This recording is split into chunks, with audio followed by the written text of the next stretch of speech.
Bom dia a todos. É um prazer mais uma vez estarmos todos juntos em mais um EduContas. E quero reiterar o agradecimento de ontem, conselheiro, pelo seu tribunal nos receber tão bem, né, nos ter... Obrigada. E em seu nome e da Hilária, agradecer não só a toda a instituição, e em especial à Escola de Contas.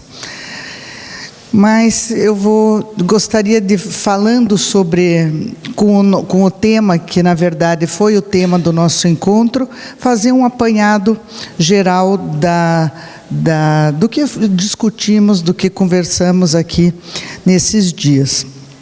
Infelizmente, é raro o dia em que nós não nos enredamos em notícias de malversação de recursos públicos e de episódios de progressiva deterioração das finanças do Estado. Nós já não conseguimos arrecadar o suficiente nem para custear o básico, e as perspectivas não têm sido e não são nada boas.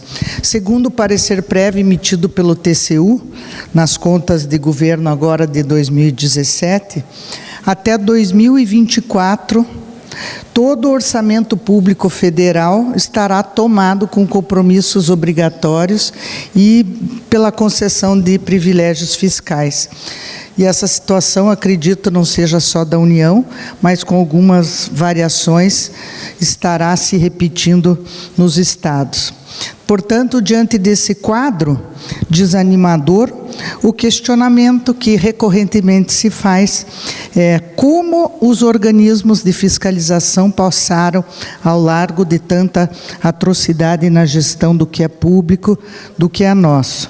E certamente, por não encontrar uma resposta minimamente plausível a esse problema, o sistema de controle como um todo vem enfrentando uma fase crítica de desprestígio e de falta de confiabilidade. Gostei muito da expressão usada pelo conselheiro Edilberto na abertura. Nós estamos frente ao desafio da relevância. Eu acredito que é esse o ponto em que nós chegamos, e que, penso eu, seja muito mais do que um descontentamento pontual, mas parte de um processo muito maior, muito mais amplo e tão forte quanto prejudicial, de desacreditação na democracia como um regime que não deu certo, que não funcionou como deveria ter funcionado no nosso país. E essa percepção, aliás, eu acredito estar confirmada em grande medida. Bom dia, professor.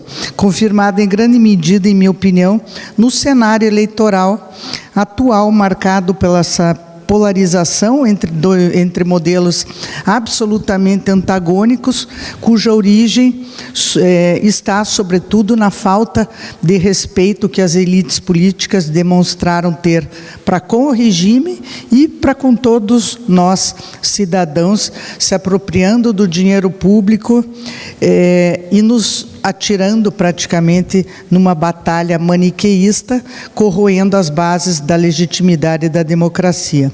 E esses elementos, claro, são extremamente perigosos, por no mínimo duas razões. Primeiro, porque a tolerância à corrupção é bem maior onde é mais evidente o ceticismo à democracia. E segundo, porque esse movimento de desprestígio das instituições, desacreditando-as de uma forma generalizada, enfraquece não apenas o regime, mas detonam os próprios valores democráticos de liberdade, de igualdade, de justiça. E numa nação como a nossa, onde se brada por combate à corrupção e por sanidade mínima nas finanças públicas, as instituições importam, e importam muito.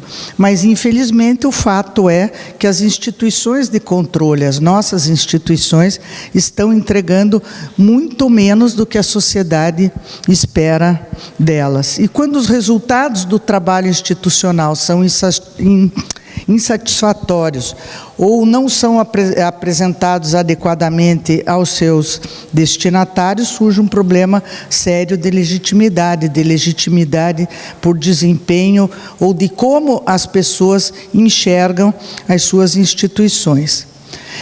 Nos últimos anos, é evidente que os brasileiros vêm se dando conta de que, simultaneamente ao escoamento dos nossos recursos, a performance dos serviços públicos vem piorando.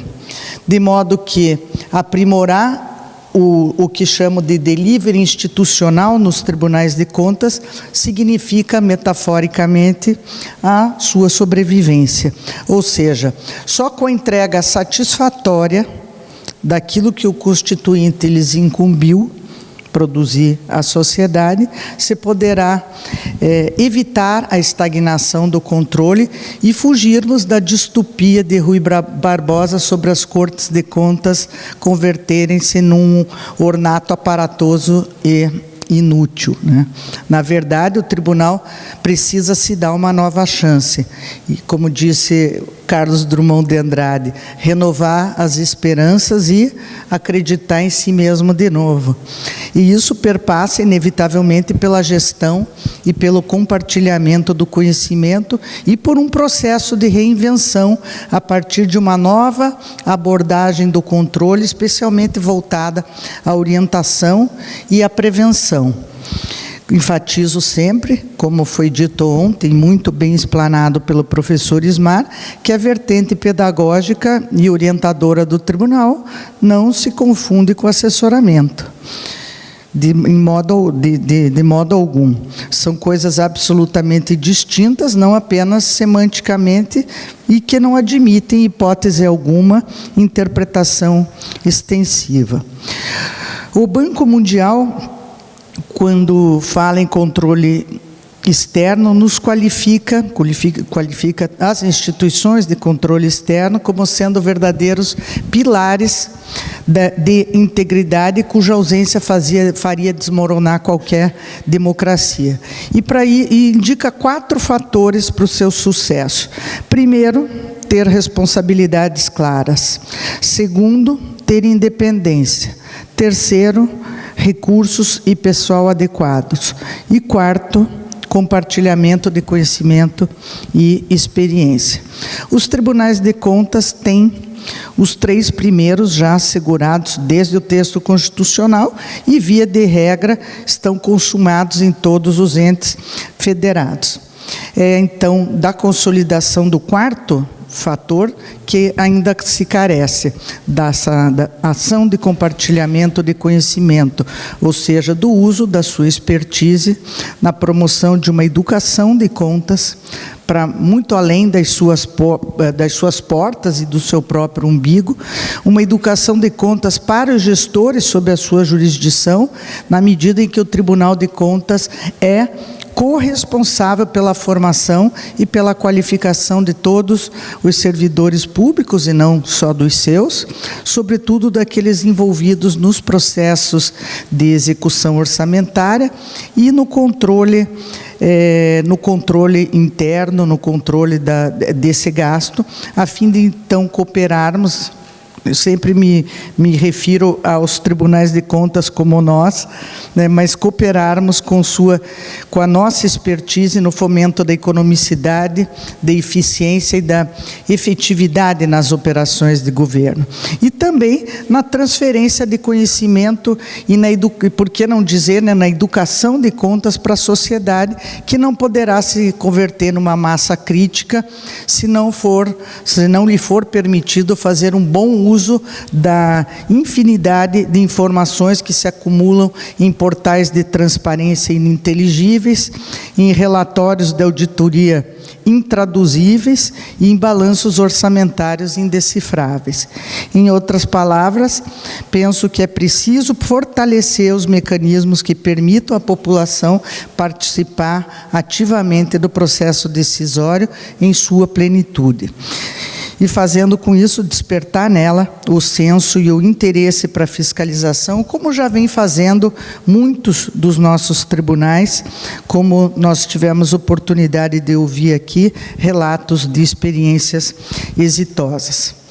Não é à toa que a Constituição cidadã deu protagonismo à participação social, desde o debate do antes, do planejamento, através da realização de audiências públicas, até a execução e ao controle dessas ações. Lembrando sempre que as audiências públicas não são apenas retórica de democratas utópicos, né? São instrumentos reais de empoderamento cidadão. Talvez por isso sejam tão pouco usadas, ou sejam mesmo desconsideradas, e não obstante sejam, por exemplo, condicionantes do processo de construção legislativa do planejamento, e não são efetivas, mas realizadas meramente pro forma. Assim, o controle social se apresenta direta ou indiretamente em cerca de 15 dispositivos constitucionais e na Lei de Responsabilidade Fiscal, tamanha a sua relevância. E eu abro aqui um parênteses para salientar a importância que vejo na capacitação dos conselhos municipais, dos vários, educação, saúde, enfim. E essa relevância ficou gritante na fala ontem da nossa colega, da Bibiana, que no estado de São Paulo, numa experiência no estado de São Paulo, que é o mais rico da federação, o tribunal se deparou com conselheiros analfabetos. Então, se lá tem essa situação, imaginemos nós como está no nosso sertão. Então, vejo isso abrir esse parênteses apenas para registrar o quanto é importante esse assunto. A parte de que essa relevância que foi atribuída ao controle social pelo Constituinte, a parte de que todos os controles devem operar de forma integrada, por si só já justificaria que o Tribunal de Contas desempenhe esse papel educativo e atue como instrumentador do controle social e da emancipação dos cidadãos, pois nenhuma outra instituição tem sob a sua guarda tantas informações de gestão e de gestores públicos. Isso impõe que também se viabilize uma gestão de conhecimento interno que opere mudanças sensíveis por dentro dos nossos próprios órgãos e vá bem além do investimento em capacitação continuada formal do nosso próprio corpo técnico. Entendo que a promoção do aperfeiçoamento em nível teórico e acadêmico é importante, mas não é mais o suficiente ou o mais relevante para a elevação do grau conceitual do produto institucional a ser entregue hoje à sociedade. Apesar dos insistentes esforços em contrário, o Tribunal de Contas não pode se resumir a uma corte homologatória ou a um grande cartório de contas que se limita e se apequena no controle formal de despesas e planilhas, descuidando do controle de performance e da valoração que determinada política pública traz ou deixa de trazer para a sociedade. E nesse aspecto que se sobressai o potencial das escolas de contas, a conferir a formação de bons gestores, a disseminar boas práticas administrativas e a difundir modelos e tecnologias que permitam aprimorar o sistema de controle como um todo. Devendo, então, as escolas, e não obstante sejam parte integrante e indissociáveis dos tribunais, ter independência para traçar os seus rumos, ter responsabilidades claras e pessoal habilitado, fatores que, como disse o Banco Mundial lá para a efetividade dos órgãos de controle, aqui, em alguma medida, também são fundamentais à funcionalidade e à eficiência na tarefa pedagógica das escolas.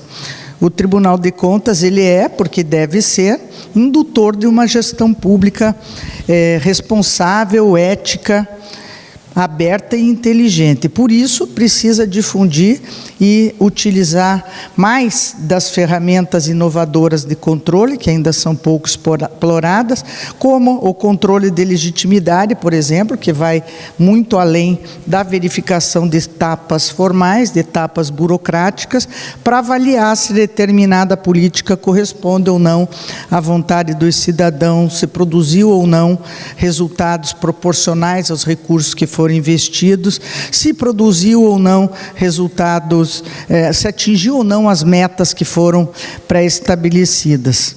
Enfim.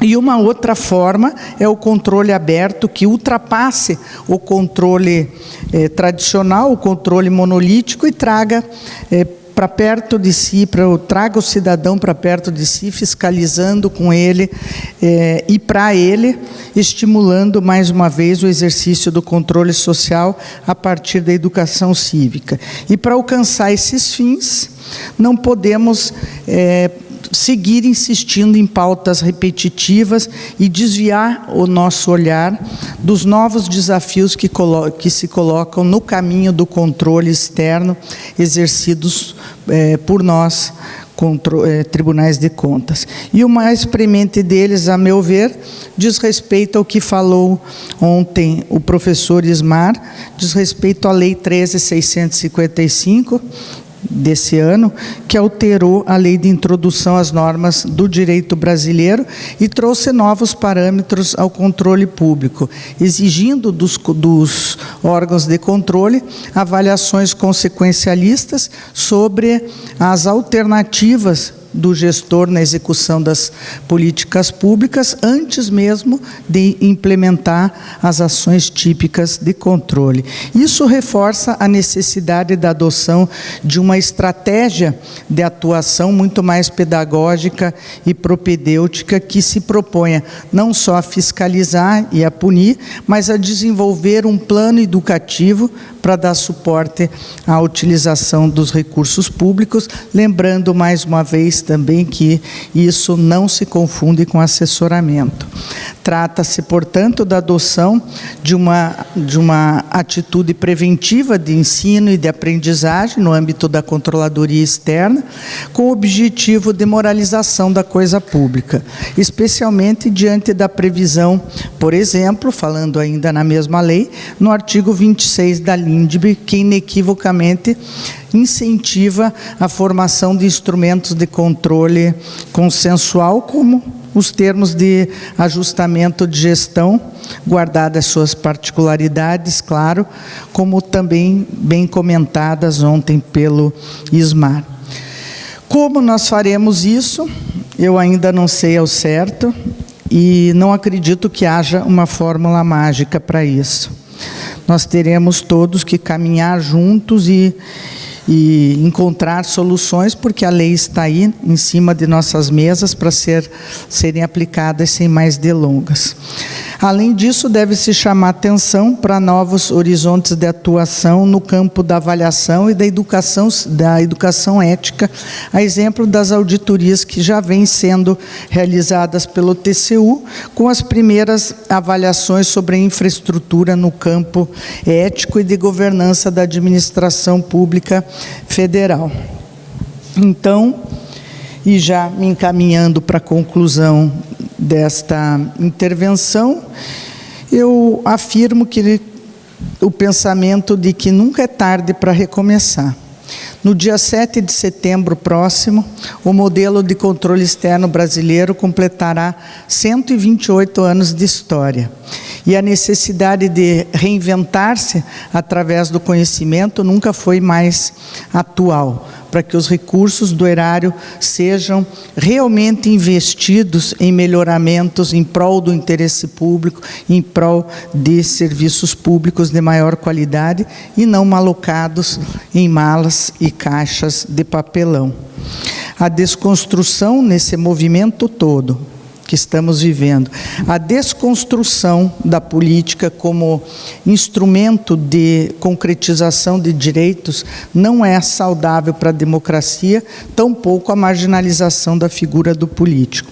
Há muita ignorância e desconhecimento que circunda os nossos gestores, e também há muita gente de boa fé, e precisamos salientar isso. De modo que podemos ainda apostar na capacidade do ser humano de fazer o bem e acreditar que dá para fazer diferente e vencer a desilusão e os descaminhos que vêm permeando a relação da sociedade com as instituições. Eu acredito nisso e gostaria de passar essa mensagem de que podemos e devemos acreditar e fazermos a nossa parte para reverter esse processo de desacreditação nas instituições. Muito obrigada e vamos em frente. Obrigada.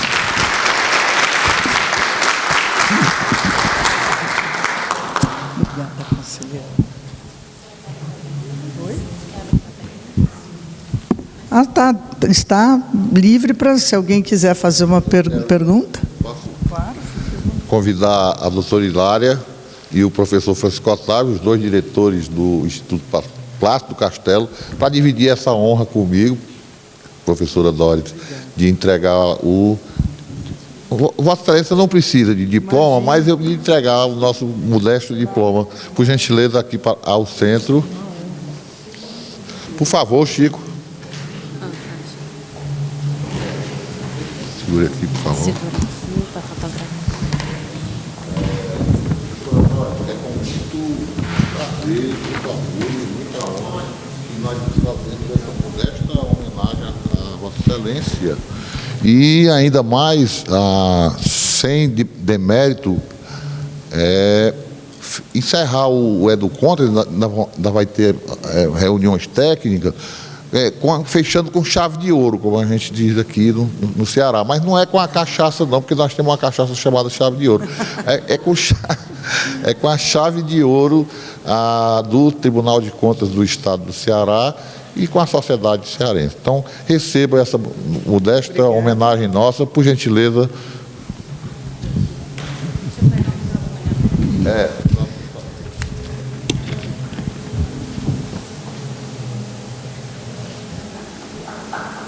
Caprichem nas fotos. Caprichem nas fotos, que eu vou mostrar a mamãe, aí você sabe como é, né? Bom, professora Doris, eu vou passar ali, porque eu antes de encerrar esse evento, eu tenho a obrigação de fazer uma homenagem a todos os que participam do sucesso não só do Educontas, mas do congresso que está acontecendo. É o pessoal do Instituto Plácido Castelo, bem dirigidos pelos dois grandes servidores públicos que são dedicados à sociedade cearense. Então, eu vou puxar aqui o papel, porque não dá para não esquecer de ninguém, viu, professor? Você está me devendo um livro.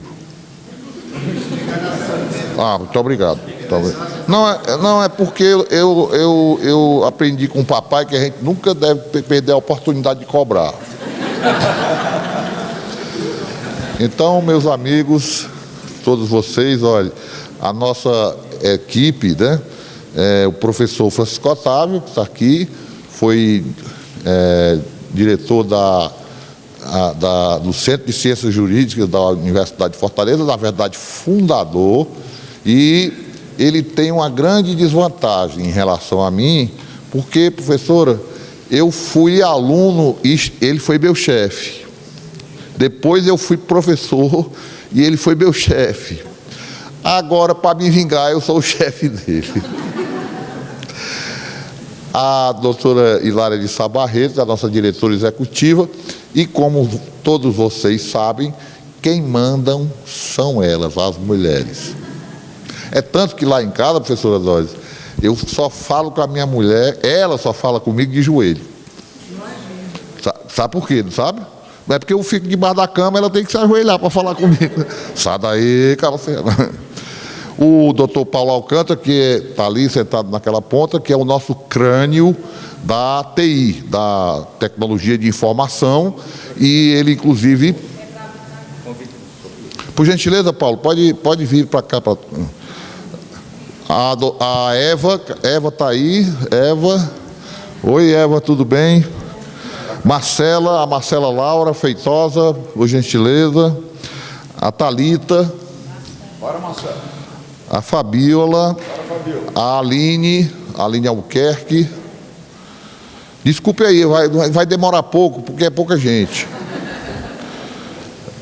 A Larissa, a nossa mestre de cerimônia, viu? Não é contratada, ela é do Instituto Plácio Castelo e perdeu até o sotaque arrastado do Ceará. Ela agora fala como se fosse global. Larissa, desculpa a brincadeira. O Paulo Roberto está ali, é um do pessoal de apoio técnico, juntamente com o Fabrício, que está sentado ali naquela ponta, o Alisson também, que é o Pedro Henrique, que é nosso pedagogo, Pedro Henrique, e o Alisson também, são 2 pedagogos que são do Instituto. Eles inclusive, eles visitam, no agente de controle, eles visitam as escolas públicas do interior, não só para qualificar os gestores, mas também para poder despertar na moçada esse espírito que Vossa Excelência colocou aqui tão bem, que é o espírito do controle social, que deve ser feito, inclusive, em relação também sobre os nossos tribunais. A Júlia, está aí a Júlia, por gentileza. A Júlia Pessoa. A Joyce, por gentileza, Joyce está aí também, chegou mais cedo que eu, é impressionante esse povo. O Josimar, que é nosso bibliotecário, e ele é o chefe da biblioteca, e ele é concursado. A Fabíola já chamei, não? Sim, são 2 Fabíolas, viu, pessoal? Desculpe aí, Fabíola. O Josimar já chamei, o Gabriel. A Lia Pinheiro. Não está, a Carolina. O Juraci, esse olha, ele é tão entusiasmado que às vezes quando a gente vai para o interior, ele vai na frente correndo, a pé.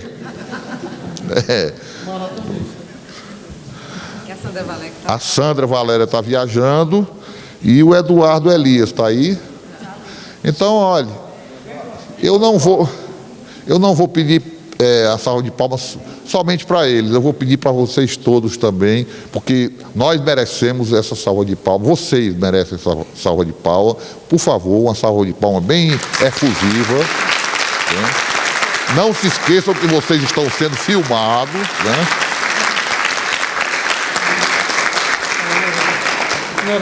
Era só pedir para depois, cada um dizer seu nome e o tribunal, porque a gente nem também teve conhecimento assim da maioria, né? Olha aí, o sangue de pedagogo, né? Não vou fazer nada, eu vou passar, vou pedir a todos nós para descermos e com muito orgulho, muita alegria, nós queremos agradecer a vocês todos por estarem aqui no nono Educontas, tá certo? E na certeza de que teremos outras ocasiões para nos encontrar. O conselheiro Delano está sentado bem ali, lá do Piauí, e eu gostaria de saudar a todos vocês mais uma vez, tá certo? E dizer sempre o que é preciso a gente dizer. O nosso papel, o nosso munus é esse, é compartilhar com os servidores públicos, todos eles, do Estado, do município, e com a sociedade, tá certo? A sala de aula, para mim, por exemplo, ela como foi que disse, uma cachaça, né? É uma cachaça. Olha, conselheira aqui, que é o nome da sua filha, conselheira Mara Lívia. A conselheira Mara Lívia, né? Está aqui também. Lúcia, Mara Lúcia, conselheira. Então, Nós não poderíamos deixar, portanto, de agradecer a professora Doris, tá certo? Por essa brilhante palestra que passou para nós uma mensagem de reânimo para que nós prossigamos nessa nossa luta, que não é... Acho que vocês estão percebendo que eu estou emocionado, porque é verdade, tá certo? Como diz a Bíblia, ou está dito na Bíblia, a messe é grande e os operários são poucos. Mas nós estamos fazendo tudo o que nós podemos. Muito obrigado a todos. Mais uma salva de palmas para vocês. Eu vou descer.